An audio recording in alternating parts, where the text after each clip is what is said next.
మీరే అంటారు కదనే పరిపాలన వదిలేసి ఇతర రాష్ట్రాలు తిరగబోతున్నాడని. వెళ్తే మీకు ఒక బాధ, ఉంటే ఇంకొక బాధ.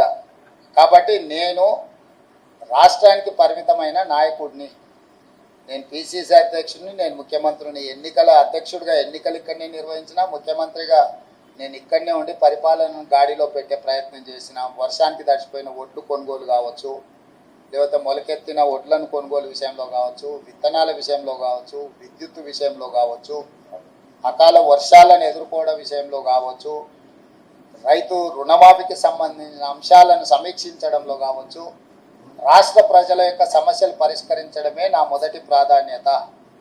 నా బాధ్యత రాష్ట్రానికి పరిమితం. రాష్ట్రంలో ఉండే సమస్యలు పరిష్కరించడం, రాష్ట్రంలో ఒక మంచి పరిపాలన అందించడమే నా బాధ్యత అనుకొని ఇక్కడికే పరిమితమైన. మా గ్రామంలో మొత్తం ఆ పార్లమెంట్లో ఉన్న దాంట్లో ఒక బూత్లో హైయెస్ట్ మెజార్టీ మా సొంత గ్రామంలో వచ్చింది. మల్లురవి గారు ఎంత ఎంత మెజారిటీ మా గ్రామంలో 1100 ఓట్లు వచ్చినాయంట. సో నేనేమంటున్నానంటే నా గ్రామము నా ఊరు కాదు, కరెక్ట్. అందుకే సిట్టింగ్ ఎంపీ సీటున డిపాజిట్ కోల్పోయి టీఆర్ఎస్ ఓటు బదిలీ చేసింది. నేను చెప్పింది కుట్ర అదే. ఆ కుట్ర ఆ రోజు చెప్పినప్పుడు మీరు రేవంత్ రెడ్డి ఏదో బాధపడుతున్నాడు, రేవంత్ రెడ్డి ఏదో ముందే ఓటమిని అంగీకరించి మాట్లాడుతున్నాడని మీరే విశ్లేషణలు చెప్పారు లైవ్లలో. ఇప్పుడు నిజాం తేలింది కదా, మహబూబ్నగర్లో డిపాజిట్ పోయింది, చెవెళ్ళలో డిపాజిట్ పోయింది, సికింద్రాబాద్లో డిపాజిట్ పోయింది, మల్కాజ్గిరిలో డిపాజిట్ పోయింది, కరీంనగర్లో డిపాజిట్ పోయింది, నిజామాబాద్లో డిపాజిట్ పోయింది, ఆదిలాబాద్లో డిపాజిట్ పోయింది బీఆర్ఎస్ నాయకులకు. నేను చెప్పింది అదే కదా. వీళ్ళు పూర్తిగా ఓట్లు బదిలీ చేసి బీజేపీని గెలిపించడానికి బీఆర్ఎస్ కార్యకర్తల ఆత్మగౌరవాన్ని, నాయకులను బలిస్తున్నాడు అని చెప్పిన. ఇప్పుడు కూడా నేను విజ్ఞప్తి చేస్తున్న బీఆర్ఎస్ ఎమ్మెల్యేలకు, at the cost of your position, KCR బేరసారాలు చేసుకుంటున్నాడు బీజేపీ తోటి. ఇప్పటికైనా మీరు ఆలోచన చేసి, అదేమో అంటారు కదా, ఆత్మ ప్రబోధానుసారము మీరు నిర్ణయాలు తీసుకోండి. ఇక అది కేసీఆరే చెప్పాలి, నువ్వు అడగాలి.